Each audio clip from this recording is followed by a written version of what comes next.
Dahil sa umano'y maanumalyang flood control project sa bansa, nangangamba ang ilang grupo na posibleng maapektuhan ang pagpapautang o pamumuhunan ng mga dayuhan sa Pilipinas. Ayon sa ekonomistang si Emmanuel Leyco, mawawala ang tiwala ng mga dayuhang investor kung may issue ng malawakang korupsyon sa gobyerno.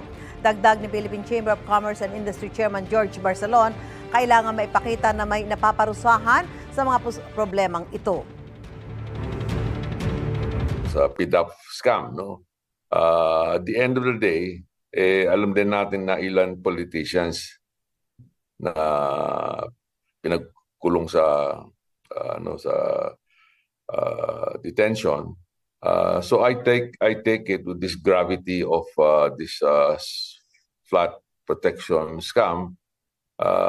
Marami.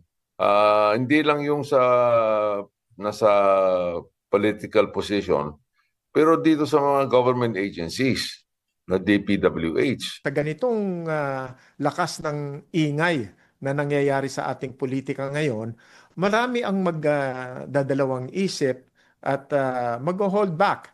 Mag-i-invest ka ba sa ganitong klaseng klima, ganitong klaseng environment? Sa isang pahayag naman, pinuna ng Makati Business Club na wala pa ring paliwanag sa patuloy na pagbaha kahit napakalaki ng alokasyon sa flood control. Dapat din daw suriin ang convergence and special support programs sa ilalim ng national budget.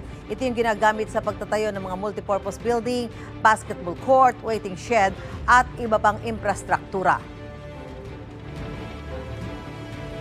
Gusto mo bang mauna sa mga balita? Mag-subscribe na sa GMA Integrated News sa YouTube at tumutok sa Unang Balita.